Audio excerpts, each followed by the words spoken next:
Jimmy John Mizzen was born on May 9th, 1992, in Lewisham, London, England.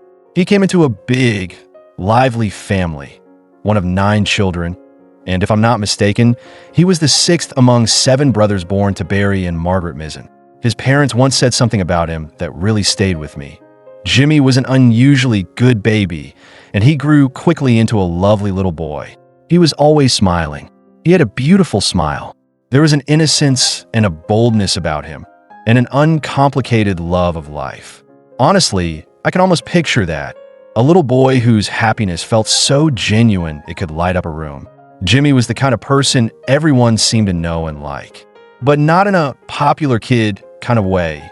You know, not the sort that comes from being flashy or showing off, but more like a general popularity, the kind that comes simply because he was kind to everyone he met. All the kids at school knew him. He was that guy, the cheerful, positive friend who made people feel seen and safe.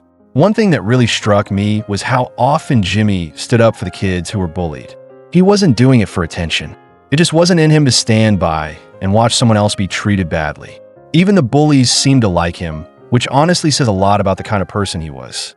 He had this rare gift of kindness that somehow reached everyone, even those who weren't easy to reach. His parents always said he was always smiling, and you can tell from every story about him that it wasn't just a surface thing. It was who he was at his core. Physically, Jimmy stood out too. At just 16 years old, he was already towering at 6'4". I mean, that's incredibly tall for a teenager. Because of his height and his gentle, kind-hearted nature, his friends lovingly nicknamed him the BFG after the big, friendly giant. I think that's such a perfect nickname for him. It captures both his physical presence and the huge, gentle heart he carried around. Jimmy was also incredibly close with his siblings, especially his brothers. Growing up in a family full of kids, especially so many boys, could easily have led to rivalry or distance. But not with Jimmy. From everything I've learned, they weren't just brothers. They were truly best friends. They laughed together, supported each other, and shared a bond that most people can only hope for.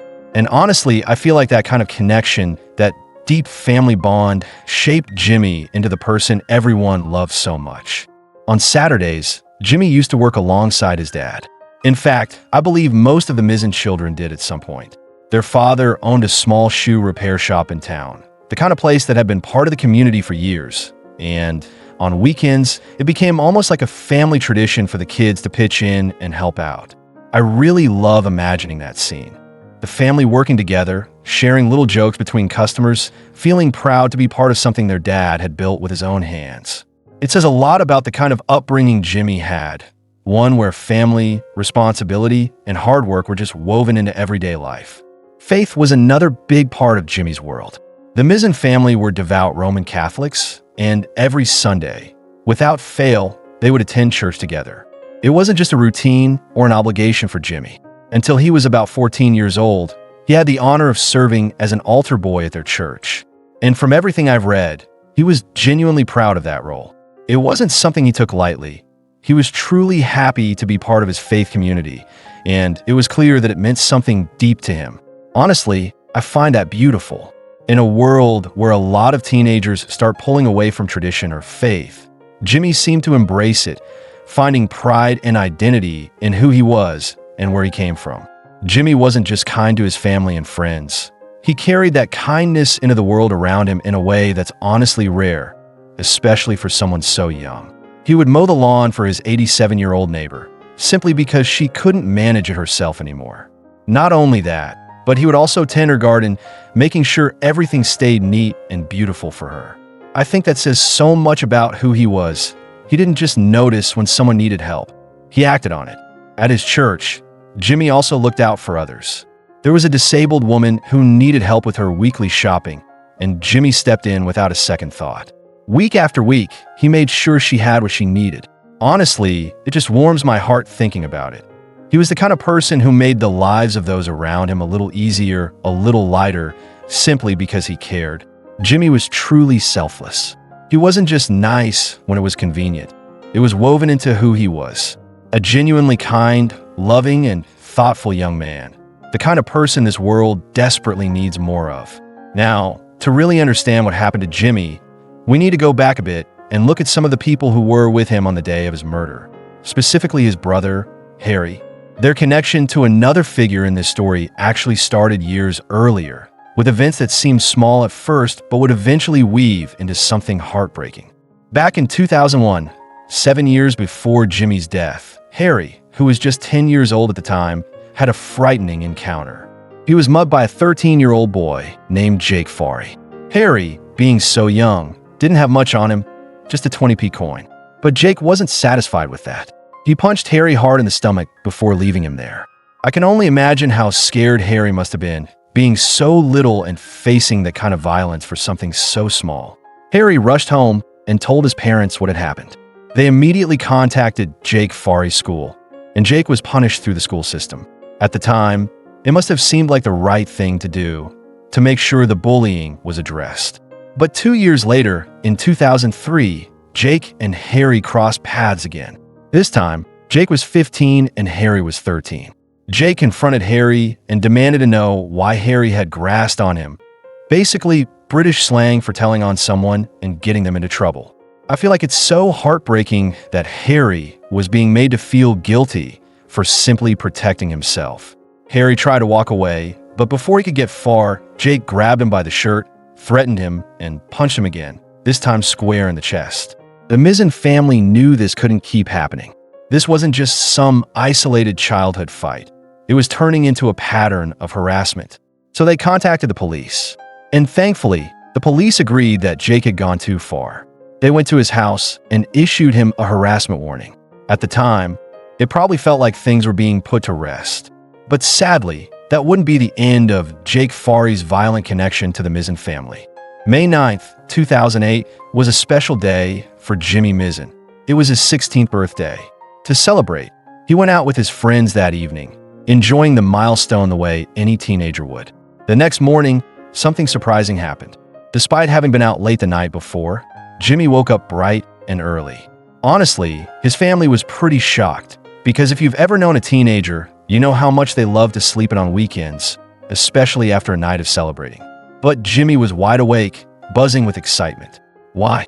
Because turning 16 meant he could finally do something he'd been looking forward to, legally buying his first scratch card.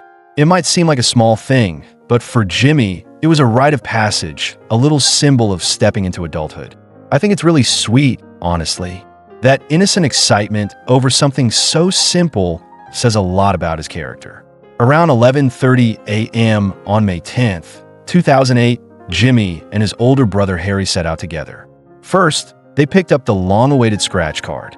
Then, feeling good, they decided to stop by the local bakery, a place called the Three Cooks Bakery. They had only been inside for a few minutes when the atmosphere shifted, because through the door walked Jake Farry, now 19 years old, the same boy who had haunted Harry's childhood years before. Jake stepped toward Jimmy. Jimmy, being Jimmy, calm, kind, and probably just minding his own business, didn't even acknowledge him. There was no malice, no defiance. It was just nothing. Jake, however, seemed to interpret this differently. He claimed later that he had looked at Jimmy in a way that was supposed to mean he wanted to get past. But, crucially, he never actually said anything. No excuse me, no polite gesture. Just a look. And Jimmy, not being a mind reader, didn't react. Honestly, I feel like if Jake had simply spoken, if he just said 2 words, "excuse me," none of what followed would have ever happened. Jimmy wasn't the kind of person to purposely block someone's way. He wasn't confrontational. He wasn't rude. He simply didn't pick up on the silent expectation. Frustrated by the lack of response, Jake aggressively barged past Jimmy, knocking him slightly off balance. And it was then that Jimmy turned to him and, depending on the source, said either, "Don't touch me," or "some manners wouldn't go amiss." Either way, it was such a reasonable, measured thing to say. He wasn't yelling. He wasn't escalating. He was just standing up for himself and for basic respect. But Jake, already carrying years of anger and resentment, exploded. He started shouting, threatening both Jimmy and Harry inside the small bakery, his anger rising fast and wild. At that moment, Jimmy made a decision. He wasn't going to just stand there and let someone intimidate him and his brother. He decided to defend them both, not with violence, not with rage, but with strength and dignity. And honestly, I admire that so much. It takes real courage to stand firm without stooping to someone else's level of hate. Jake, filled with anger, told Jimmy to step outside so they could settle things with a fight. But Jimmy, being the person he was, refused. He wasn't there to cause trouble. He hadn't started any of this. He was just standing his ground, defending himself and his brother. Fighting wasn't in Jimmy's nature. And honestly, even if Jimmy had agreed to fight, the physical odds would have been wildly in his favor. Jimmy stood at 6'4", towering over Jake, who was only around 5'7". It wasn't fear that kept Jimmy from fighting. It was a principle. I think that says everything about the kind of man Jimmy was growing into, strong enough to win, but wise enough to walk away. For a moment, it looked like things might de-escalate. Jake stepped outside the bakery, but he didn't leave. He just hovered outside, clearly not ready to let things go. Inside, Harry, sensing that things were far from over, called their older brother, Tommy, who was 27 at the time, and asked him to come down to the bakery to help. As Harry made the call, Jake stood outside, peering through the bakery's window. And when he saw Harry on the phone, it sent him over the edge. He thought Harry was grassing on him again, that old paranoia, that old anger, flaring up just like before. Without hesitation, Jake stormed back inside the bakery. This time, he was holding 2 plastic drinks, and without warning, he threw them at Jimmy and Harry. Now, the situation had turned physical, something Jimmy had been trying so hard to avoid. But with objects flying at them, Jimmy and Harry couldn't just stand there anymore. So they got up. They defended themselves. The scuffle between the 3 boys escalated quickly, the small bakery becoming chaotic. In the struggle, they stumbled into a glass cake stand, smashing it into pieces. After that, Jake was physically escorted out of the bakery. For a second time, he was pushed back out the door. But he wasn't done. Just a few minutes later, Jake barged back in for a 3rd time. And this time, he wasn't empty-handed. He had grabbed a metal sign from outside. Something heavy, something sharp, and he stormed back inside, wielding it like a weapon. Jake approached Jimmy and Harry, poking at Jimmy with a metal sign. At this point, it was obvious his focus had shifted entirely onto Jimmy. At first, his anger had been at Harry, the boy he blamed for getting him into trouble all those years ago. But now, it was Jimmy who had resisted him. Jimmy who hadn't backed down. And that was who Jake wanted to hurt. Honestly, it breaks my heart to imagine this moment. Jimmy was probably just trying to end it, trying to get Jake to stop. So when Jake poked him again and again with the sign, Jimmy simply grabbed hold of it. Not to rip it away, not to attack, just to stop him. Because Jimmy was much bigger and stronger than Jake, the sign naturally began to come loose from Jake's hands. And in that moment, that crucial, devastating moment, Jake panicked. Later in police interviews, Jake admitted, "I could feel it coming out of my hands, so I panicked." He looked to his left. There was a tray sitting nearby. Without thinking, without stopping, Jake picked it up, and he threw it. Jake, frantic and desperate, glanced to his side. There, on a counter nearby, he spotted a hot glass tray. Without thinking, acting purely on rage and panic, he grabbed it, and he hurled it straight at Jimmy. The tray struck Jimmy directly in the face, right under his chin.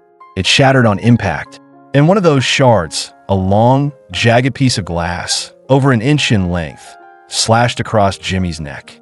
In one devastating moment, it severed both his carotid artery and his jugular vein. Jimmy immediately began bleeding. He was losing blood so fast, it was horrifying. Witnesses in the bakery would later say that when Jake saw the blood, saw the extent of what he'd done, he didn't show fear or regret. He just walked away. And they said he did so with what they described as a triumphant grin on his face. I honestly can't imagine the cruelty it would take to smile at a moment like that. It's chilling to even think about. As Jake disappeared from the bakery, Jimmy, bleeding heavily, staggered toward the back of the store. In a desperate attempt to protect himself, maybe still fearing Jake would return, he locked himself inside a cupboard. It was there, huddled inside, that his older brother Tommy finally found him. Tommy had just arrived at the bakery, having rushed over after Harry's call. When he opened that cupboard door, he saw his baby brother badly hurt, barely conscious. Jimmy collapsed into Tommy's arms. Tommy tried everything he could to stop the bleeding. He pressed on Jimmy's neck, applying pressure, trying to hold his brother together. But there was just so much blood. Too much. I think about how helpless Tommy must have felt in that moment, holding onto his brother, trying to save him, while realizing that he was slipping away. And Jimmy, even in his final moments, wasn't alone. He was with someone who loved him, someone who fought to keep him here as long as he could. An ambulance was called immediately, but it was too late. Within just 3 minutes of the attack, Jimmy had passed away. It happened so fast. There was nothing anyone could have done. Not the paramedics, not Tommy, no one. It's devastating to think about how quickly life can be stolen away. One moment you're celebrating your 16th birthday, and the next you're gone. As for Jake Fahey, at first, he didn't even realize the full extent of what he had done. He didn't know he had killed Jimmy. It wasn't until the next day that his own mother told him. Only then did the gravity of his actions begin to sink in. 3 days after Jimmy's death, Jake finally decided to turn himself into the police. Maybe he thought he could outrun what he had done. Maybe he thought he could live with it. But the guilt was too much.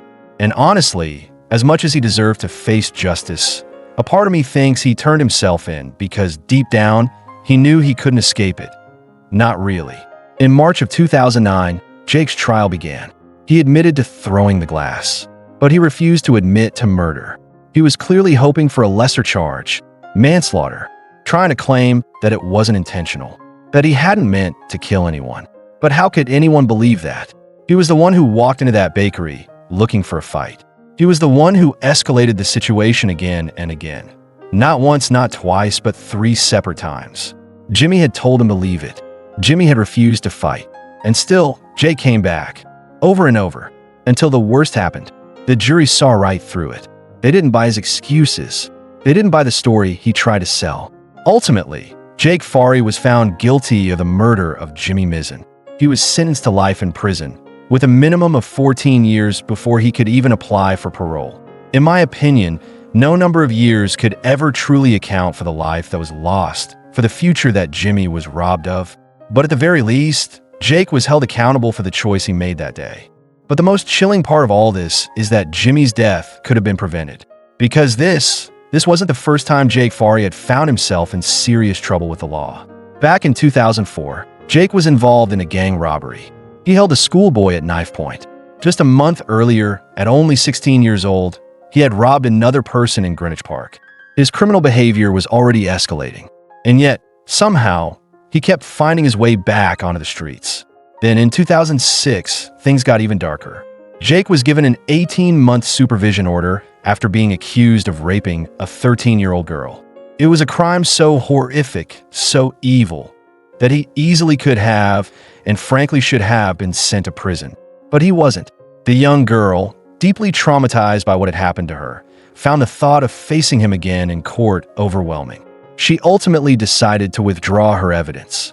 And because of that, Jake avoided serious consequences.